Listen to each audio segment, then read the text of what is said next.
আসসালামু আলাইকুম রহমতুল্লাহ বরকাতুহু। প্রিয় দেশবাসী, কেমন আছেন? আশা করি ভালোই আছেন। তো আবারও চলে আসলাম একটা ভিডিও নিয়ে। অনেকদিন পর ভিডিও দেই না। তো এই যে দেখেন কুয়াশা গাড়ে কয়, দেখেন কুয়াশা, এই যে দেখেন আমি কিন্তু জুম করতেছি, ঠিক আছে? আমাদের ছাত্র কিন্তু সোজা গেছে, ছাত্র কোথায় আছে আমি কিন্তু দেখতে পাচ্ছি না গাইস। আজকে এই পরিমাণ কুয়াশা পড়ছে। এখন দেখেন বাজে কয়টা, 6:40 বাজে, ঠিক আছে? তো আমরা নামাজ শেষ করেই আমরা আমলটা শেষ করে আর কি বের হয়েছি।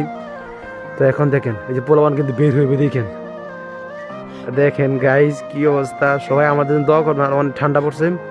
এই যে এই দৌড় গাইজ, রে বাকিরা কই দুপুরে পড়ছে দেখছো? এই যে এগুলা দৌড় দিয়ে এসে বসাই, দেখেন দেখেন দেখেন কোথা থেকে বের হইতেছে, দেখেন অবস্থাটা দেখেন গাইজ। সবাই দোয়া করুন আমাদের জন্য। তো এটা হচ্ছে, আমি এই অ্যাড্রেসটা বলি, এটা হচ্ছে গৌরীপুর থানা, গ্রামের নাম হচ্ছে ষোলপাই। তো আমাদের মাদ্রাসা পোলাপান যে দেখেন তাদের হালত, ফিরে আমি মাসে নাকি দৌড় দিয়ে আবার ঢুকছে, দেখেন কুয়াশার ভিতরে আবার ঢুকছে, দেখেন পোলাপান মজা করে। এই দেখেন দেখেন এই যে কুয়াশার ভিতরে যে ঢুকছে দৌড় দিয়ে, আবার বের হইবে কুয়াশা থেকে। কি কম আজকে কুয়াশা করে, দেখেন মানে পুরা দেওয়ালের মতো হয়ে গেছে। তো সবাই দেখতে থাকুন, এই যে পুরা ভিডিও দেখেন, দেখেন অবস্থাটা দেখেন। এই যে দেখেন আসতেছে, দেখেন কোথা থেকে বের হইতেছে। কিরে আমি মাই,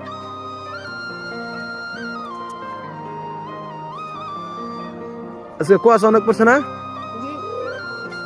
মাতবার হয়ে গেছিস? ওয়ালাইকুম আসসালাম। ওয়ালাইকুম আসসালাম। কে পোলামান দেখা যায় না তো চোখ কুয়াশার কারণে। ওয়ালাইকুম আসসালাম। সাব্বিরে কি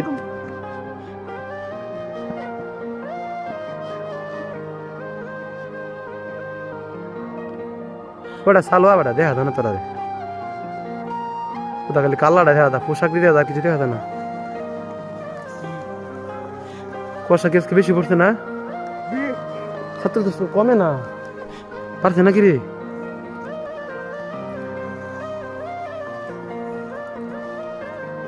এ এটা